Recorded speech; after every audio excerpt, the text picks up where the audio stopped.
Una ley organizadora. El advenimiento del peronismo incorporó nuevos sectores sociales a las aulas y por ende se produjeron modificaciones que continuaron y renovaron las líneas de la política educativa. Por un lado, se dio continuidad a la educación católica y a los principios ideológicos establecidos en el periodo anterior. Por otro, se amplió el sistema educativo provincial, se creó la educación preescolar, una propuesta pedagógica postprimaria orientada hacia el trabajo y los institutos superiores docentes que se ocupaban de la formación directiva 40. El gobierno provincial de Domingo Mercante, 1946 a 1951, señaló una etapa de avances en el desarrollo del sistema educativo provincial, puesto que se descentralizó la Inspección General de Enseñanza y se crearon las inspecciones distritales, así como los institutos superiores de pedagogía 41. Aún durante la gestión del peronismo, el 10 de septiembre de 1954 se instauró, mediante la Ley N. Grados 5775, la Dirección de Enseñanza Superior, Media y Vocacional, que habilitaba al Poder Ejecutivo para crear institutos de perfeccionamiento docente en los distritos en los que se verificaban necesidades. La Ley de Educación Preescolar 42 se constituyó en un aporte jurídico pionero para la conformación de la identidad del nivel inicial, ya que otorgaba obligatoriedad para los niños de 3 a 5 años. Fue concebida. 37 cf. Pinou, Pablo, 1997. 38 Pincast, Daniel y Pittelli, Cecilia, 1997, p. 10. 39 cf. Decreto número 229 de 1936. 40 cf. Pincast, Daniel y Pittelli, Cecilia, 1997. 41 cf. Ley Orgánica de Ministerios N. Grados 5694 de 1952 y Ley N. Grados 5588. 42 Ley número 5096 de 1946, también conocida como Ley Simini. 38 Dirección General de Cultura y Educación. Considerando especialmente los casos de las madres trabajadoras. Unos años después, dicha obligatoriedad fue modificada y se convirtió en una decisión familiar la asistencia escolar al nivel 43. Otro aporte de esta etapa lo conforma la solicitud realizada por el gobierno provincial al célebre músico Alberto Ginastera para organizar un conservatorio provincial de música y arte escénico en 1948, que fue antecedente directo de la institucionalización de la Dirección de Educación Artística, 10 años después. En el mismo orden, en 1949, se produjo la creación de la Dirección de Educación Especial y de la Dirección de Psicología Educacional, que años más tarde recibió el nombre de Dirección de Psicología y Asistencia Social Escolar y actualmente responde a la denominación Dirección de Psicología Comunitaria y Pedagogía Social.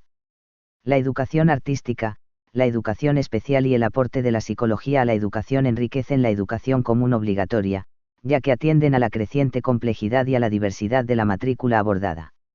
Algunos avances se evidencian en la letra de la Ley Provincial de Educación N. Grados 5650 sancionada en 1951.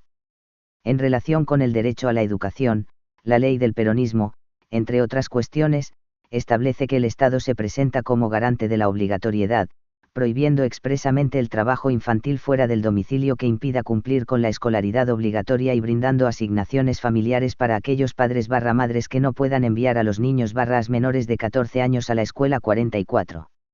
Así, esta ley fue organizando un sistema educativo por niveles de educación y atendiendo a las singularidades de las instituciones, en correlato con las necesidades de la matrícula. La educación primaria comprendía, además de la enseñanza primaria como tal, la preescolar y la posescolar de iniciación técnico-profesional 45. En cuanto a la enseñanza primaria, se explicita en el artículo 5. Se impartirá en escuelas diurnas, vespertinas y excepcionales. Las escuelas diurnas estarán destinadas a los niños normales, comprendidos en la edad de 6 a 14 años. Se clasificarán en urbanas y rurales, según el medio en el que actúen. A su vez, los reglamentos dividirán las escuelas diurnas en distintas categorías, teniendo en cuenta si la enseñanza primaria se imparte en todos sus grados, y la cantidad de alumnos que concurren a ellos. Las escuelas vespertinas estarán destinadas a los alumnos mayores de 14 años que no hayan cursado, parcial o totalmente el ciclo de enseñanza primaria. Las escuelas excepcionales estarán destinadas a atender la niñez con deficiencias psíquicas, con deficiencias físicas o que hayan mostrado, por poseer malos hábitos de importancia, una incompatibilidad precoz con el orden social. En consecuencia, se organizarán escuelas para niños anormales y deficientes mentales, escuelas especiales para niños ciegos, sordomudos y deficientes físicos y escuelas internados de reeducación social. Cada una de estas categorías se regirá por reglamentos propios.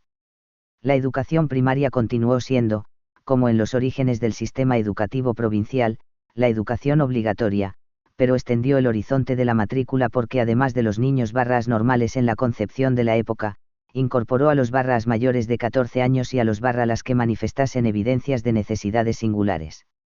La amplitud del sistema educativo provincial trascendía a la educación obligatoria, ya que en el nivel posterior al primario no obligatorio se puede reconocer un nuevo énfasis político puesto en la enseñanza técnica y agraria.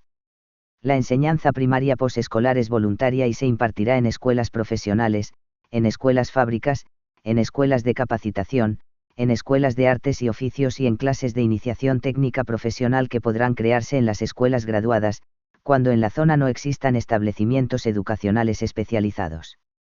Estas escuelas técnicas profesionales y de aprendices, y las clases de iniciación técnica profesional en las escuelas graduadas, responderán en su orientación industrial, comercial, agraria o pesquera a la índole de la región de la provincia o del barrio del núcleo urbano o fabril a que pertenece la población escolar 46. 43 CF. Ley Provincial N 5650 de 1951. 44 CF.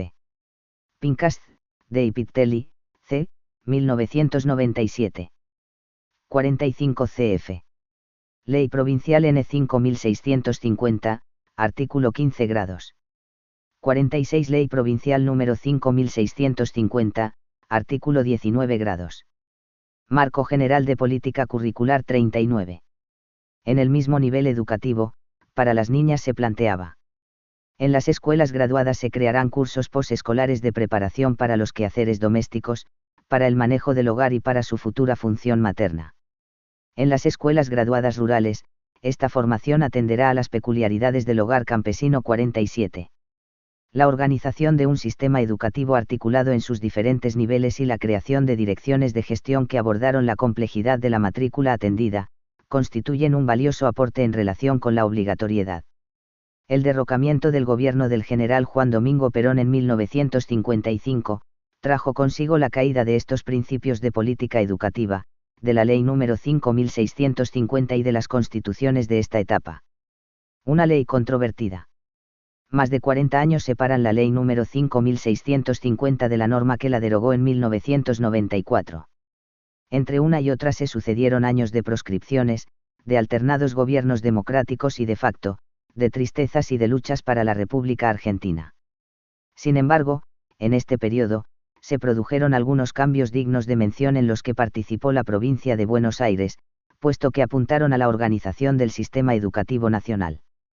Tal es el caso del gobierno de Arturo Frondizi, durante el cual se creó la Comisión Permanente de Coordinación Escolar y se promovió el establecimiento de convenios de coordinación con las provincias. De esta manera se acordó, por primera vez, un programa curricular básico que se aplicaría en todas las escuelas provinciales y nacionales 48. El gobierno militar que asumió el poder en 1966, en el periodo de proscripción del peronismo, a partir de un definido interés por lograr el disciplinamiento social de los sectores no representados, planteó sus propuestas en relación con la educación común. Estas podrían sintetizarse en, un periodo extenso de educación general, capacitar al alumno desde una seguridad que le permitiese mantener su individualidad en el contexto social e incorporar conductas atinentes a la formación en valores.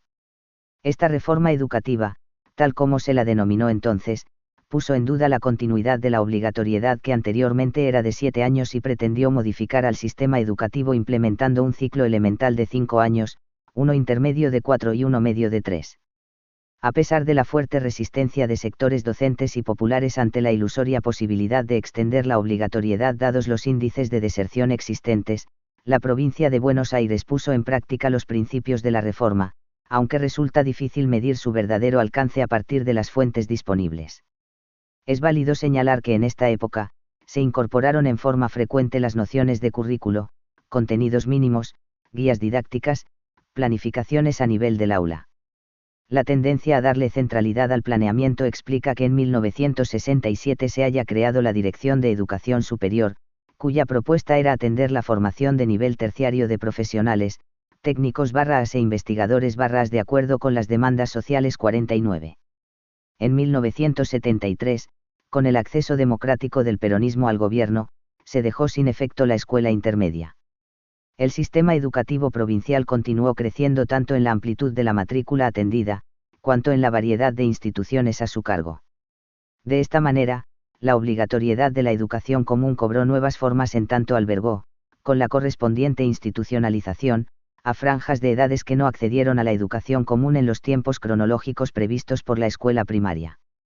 Por esto, en noviembre de 1973, por decreto N grados 4626 del Poder Ejecutivo, se creó la Dirección Provincial de Educación de Adultos, actualmente denominada Dirección de Educación de Adultos. Se incorporaron a esta nueva dirección las escuelas vespertinas, los centros de educación de adultos y todos los organismos vinculados que hasta entonces dependían de la Dirección de Enseñanza Primaria. El gobierno militar que tomó el poder el 24 de marzo de 1976 concretó persecuciones, torturas y desapariciones de personas entre los que se cuentan alumnos / y docentes de la provincia de Buenos Aires. Numerosos maestros / en el país fueron dejados / cesantes y 460 fueron desaparecidos / 50. 47 Ley Provincial número 5650, artículo 20 grados. 48 cf. Puiggrós, Adriana, 2003. 49 cf. Campoli, Óscar, 2004. 50 cf. Puiggrós, Adriana, 2007b. 40 Dirección General de Cultura y Educación. En el plano específico de la política educativa, la dictadura militar puso en práctica las propuestas del documento del Ministerio de Cultura y Educación de 1977. Subversión en el ámbito educativo, conozcamos a nuestro enemigo. En el mismo, para los niveles preescolar y primario puede leerse, el accionar subversivo se desarrolla a través de maestros ideológicamente captados que inciden sobre las mentes de los pequeños alumnos, fomentando el desarrollo de ideas o conductas rebeldes, aptas para la acción que se desarrollará en niveles superiores. 51 Estas palabras dan cuenta del tenor de las medidas que se tomarían. Larga fue la lista de autores / y obras del índex autoritario que impidió a los educadores / formarse y educar en libertad. A modo de ejemplo representativo, puede citarse el decreto N grados 3135 del 13 de octubre de 1977 por el que se prohíbe la distribución, venta y circulación en todo el país, a la vez que se ordena el secuestro, de todos los ejemplares del libro Un elefante ocupa mucho espacio de Elsa Isabel Bornemann. La educación común se empobreció durante los años de dictaduras porque aunque no se modificó la extensión de la obligatoriedad perdió maestros / y alumnos / y con ellos / riqueza, tanto ideológica como creativa, en manos de la política educativa de los gobiernos militares. En relación con los / docentes se registraron, además de desapariciones, declaraciones de prescindibilidad. Con respecto a la educación privada, ya la ley N grados 5650 del peronismo había reconocido la facultad a particulares de crear escuelas. Por su parte, la denominada ley Domingorena había implementado, en 1959, el funcionamiento de la Superintendencia Nacional de Enseñanza Privada, SNEP. Pero es en esta etapa que se crea en la provincia la Dirección de Enseñanza No Oficial, DENO, 52 que formalizó la puesta en marcha de un sistema unificado, técnico docente y administrativo, para atender los servicios de los establecimientos educativos no oficiales de todos los niveles. La validez de los títulos de estos establecimientos estaría otorgada a partir de planes de estudio y programas que respondiesen a los fines y objetivos generales y del nivel correspondiente. La que hoy definimos como educación pública de gestión privada contó, a partir de entonces, con una dirección para ocuparse de sus problemáticas específicas, actualmente denominada Dirección Provincial de Educación de Gestión Privada. En 1984, con la recuperación de la democracia, fue sancionada la Ley N grados 10.236 en cuya letra se observa la preocupación por ordenar la gestión del gobierno de la educación provincial. Se advierte en ella la complejidad que entonces registraba el sistema educativo, ya que se reconocen como integrantes a las escuelas oficiales y no oficiales y se detallan las instituciones que son de la incumbencia del director general, de educación común, para adolescentes y adultos preescolares, especiales, de enseñanza media, técnica y agraria, de adultos de formación profesional, de psicología, de educación superior, de educación artística y física, para la enseñanza de oficios y artesanías en establecimientos de capacitación para obreros y escuelas fábricas. Se incluyen en la Dirección General de Escuelas y Cultura los organismos de apoyo psicopedagógico, asistencia social al educando y servicios sociales de naturaleza educativa, los institutos superiores del magisterio y las especializaciones docentes. Además, el Director General de Escuelas y Cultura, está facultado para celebrar convenios con las universidades que funcionen en la provincia para la creación y extensión de centros de perfeccionamiento para docentes, de especialización para graduados de los institutos superiores y para la investigación científica y tecnológica 53. En 1991, se determinó la transferencia de los servicios educativos nacionales a la jurisdicción provincial, a partir de lo cual aumentó el número de escuelas que formaban el sistema educativo de la jurisdicción 54. Se continuaba así con la línea de política educativa planteada desde 1956, cuando se inició el proceso de descentralización que dio lugar a la paulatina transferencia de los servicios educativos nacionales a las provincias 55 junto a la ley que normaba este traspaso, la Ley Federal de Educación de 1993 y la Ley de Educación Superior de 1995 fueron los pilares de la política educativa de los años 90. Caracterizada por la implementación de las políticas neoliberales en el país. El sistema educativo sufrió una fuerte fragmentación, producto de esta ideología, que desplazaba las responsabilidades del Estado. 51 OMSIE de la Nación, 1977, p. 48. 52 CF. Decreto Ley número 8727 de 1977. 53 CF. Ley N grados 10236 de 1984, artículo 2 grados. 54 CF. Ley de Transferencia N grados 2404. 55. Este proceso se inició en la década del 50 para algunas provincias. En la de Buenos Aires las escuelas primarias fueron transferidas en la década del 70 y las secundarias e institutos superiores en la década del 90. En los años 70, la nación pasó de hacerse cargo del 40,5% de los establecimientos educativos primarios a mantener el 19,5% de los mismos. Al finalizar el proceso de transferencia en los 90, la provincia de Buenos Aires recibió el 40% de las escuelas secundarias nacionales porque se localizaban en su territorio. CF Formichella, María y Rojas, Mara, 2007. Marco General de Política Curricular 41. La Ley Federal de Educación sucedió al postergado debate en el seno del Congreso Pedagógico Nacional de 1984 a 1988 que, en principio, generó enormes expectativas de participación y cambios democratizadores en la educación, pero luego resultó cooptado por grupos de poder fuertemente instalados en la renaciente democracia formal de esos años, frustrando las aspiraciones innovadoras. Vale recordar que, al mismo tiempo, se desarrollaba en la provincia de Buenos Aires la experiencia de los consejos de escuela, que si bien tuvieron un alcance limitado, revelaron las inquietudes de algunos sectores que respondían a aquellas expectativas y discusiones del Congreso Pedagógico. La Ley Federal inauguró la denominada transformación educativa, avalada por una prolífica producción de regulaciones en el marco de Consejo Federal de Educación, representando una política claramente neoliberal, responsable de la mercantilización de la economía, la sociedad y la cultura.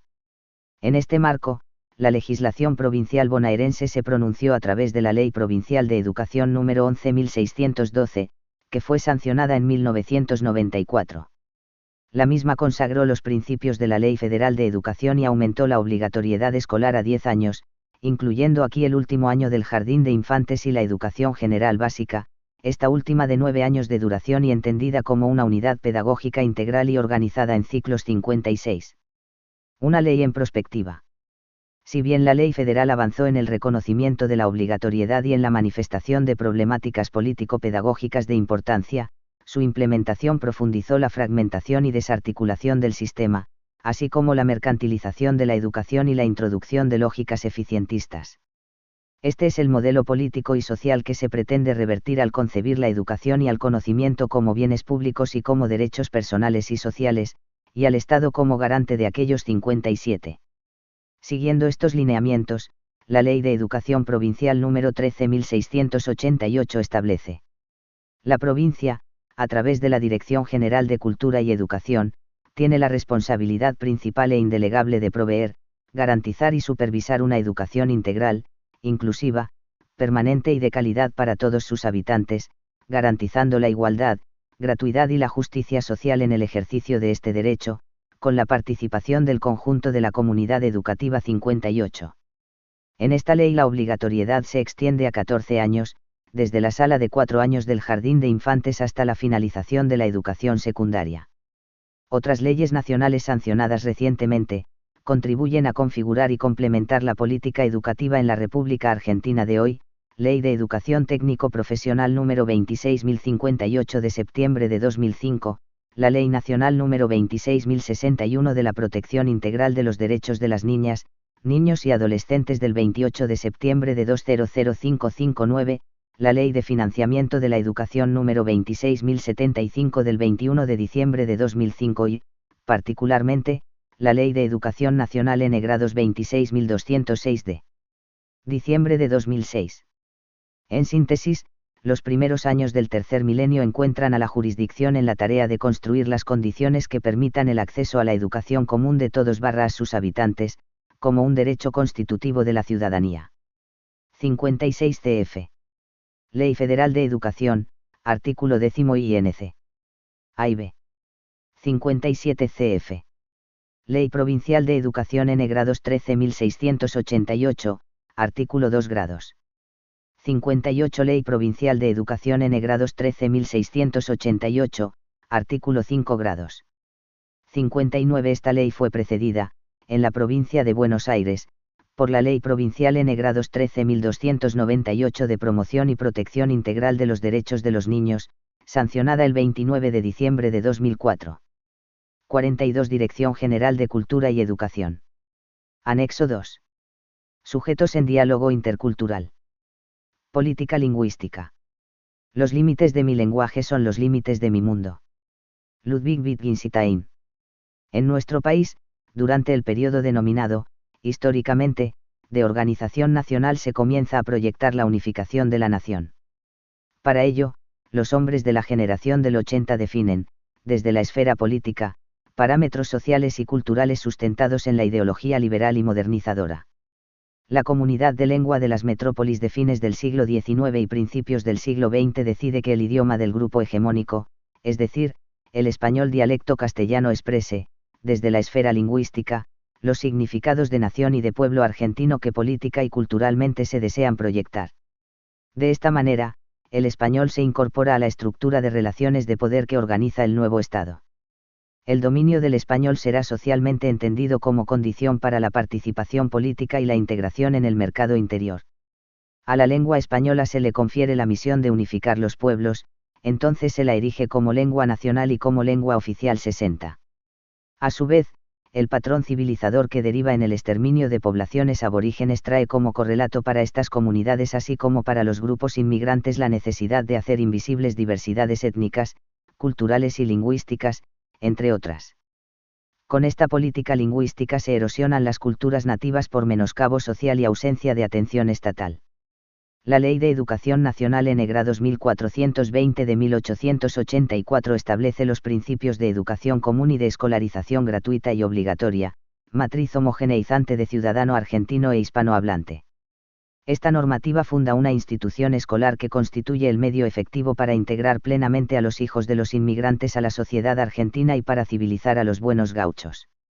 La élite gobernante logra, de este modo, la escolarización masiva y la difusión y legitimación de una única lengua oficial, el español.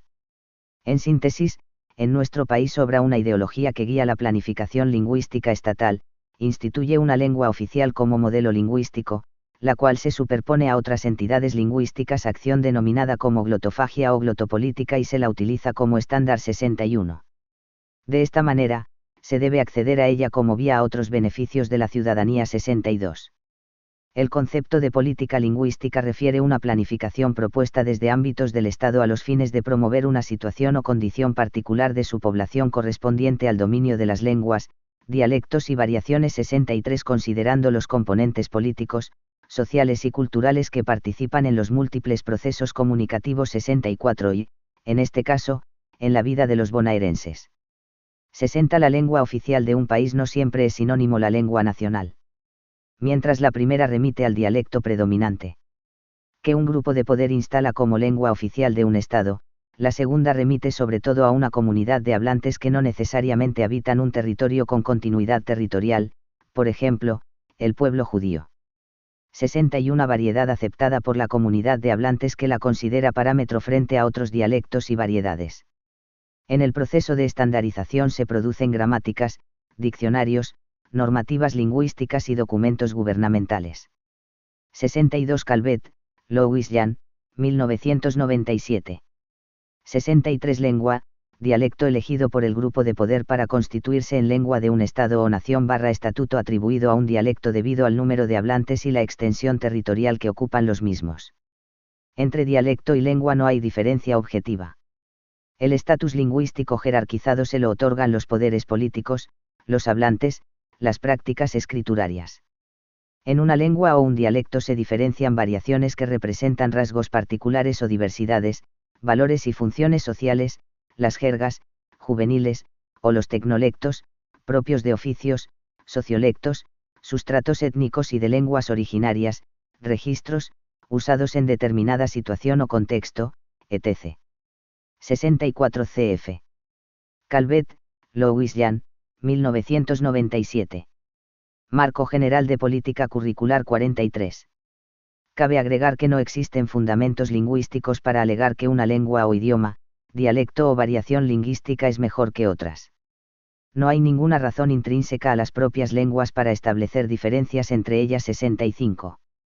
Así como muestra el ejemplo tomado de la historia argentina, los modos como se definen y proyectan las políticas lingüísticas se relacionan en reciprocidad con las políticas curriculares 66.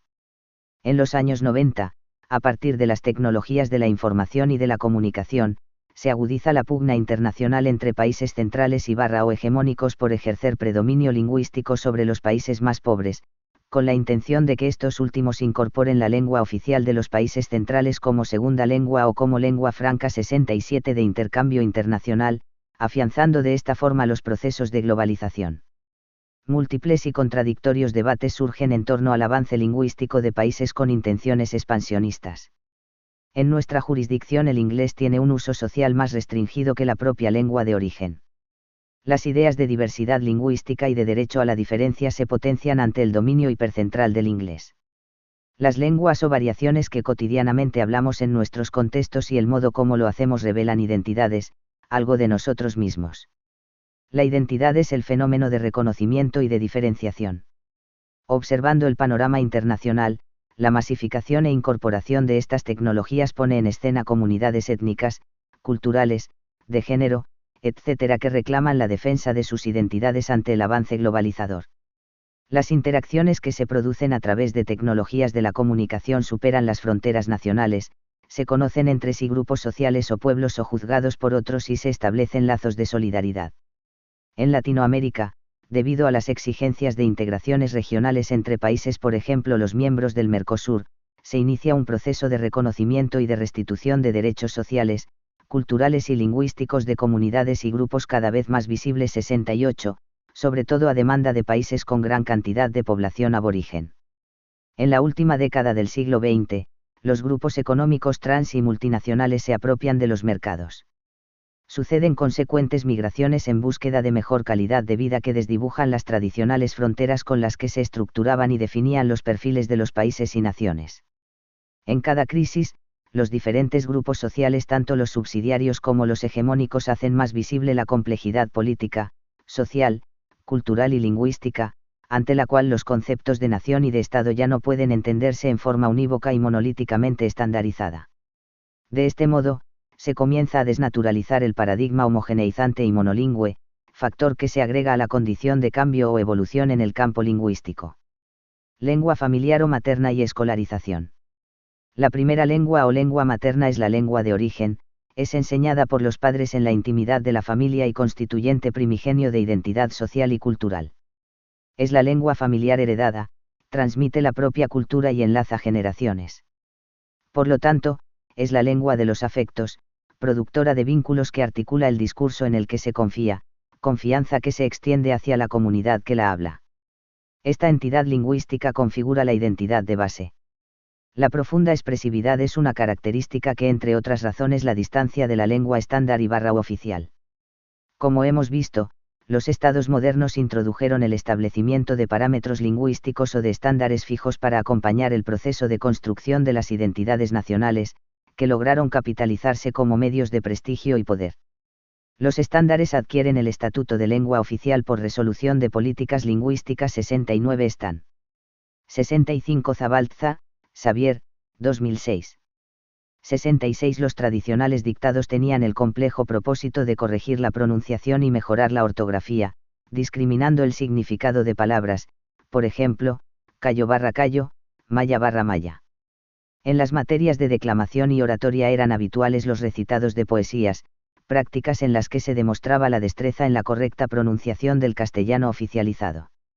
67 Especie de lengua franca, traductor universal utilizado para una única función, como el comercio o el intercambio científico, utilizado por diferentes pueblos por hablantes nativos para entenderse entre sí en campos limitados y específicos de la actividad humana.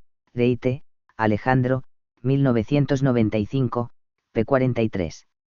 68 La Constitución Nacional en su artículo 75 grados 17, la Ley de Educación Nacional N grados 26.206 en su artículo 11. D. Ñ, y la Ley de Educación Provincial N grados 13.688, en la fundamentación y en el artículo N grados 13, legislan estos propósitos. 69 Un dialecto elegido como estándar por un grupo puede no constituirse en lengua oficial de un Estado. De hecho, hay más lenguas sin estatuto oficial que lenguas con estatuto nacional, oficial, regional.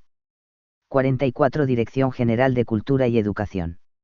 Impulsados por instituciones públicas, estatales y privadas, academias, universidades y medios masivos de comunicación oficialmente reconocidos, en los discursos informativos. Los documentos de la Administración, Gobierno y Justicia reproducen y validan estos estándares. Su valor se incrementa con la tradición literaria, el desarrollo escriturario, el aprendizaje de los contenidos escolares y el uso en ámbitos educativos. En estas producciones y recepciones discursivas se estabiliza el código a la vez que se conforma pensamiento y realidad. El modelo lingüístico se acentúa con la producción de diccionarios y libros de texto que regulan el uso. Los discursos y repertorios lingüísticos pertenecientes a la lengua estándar son interpretados como correctos y aceptables, si no, son categorizados generalmente como incorrectos, vulgares, populares.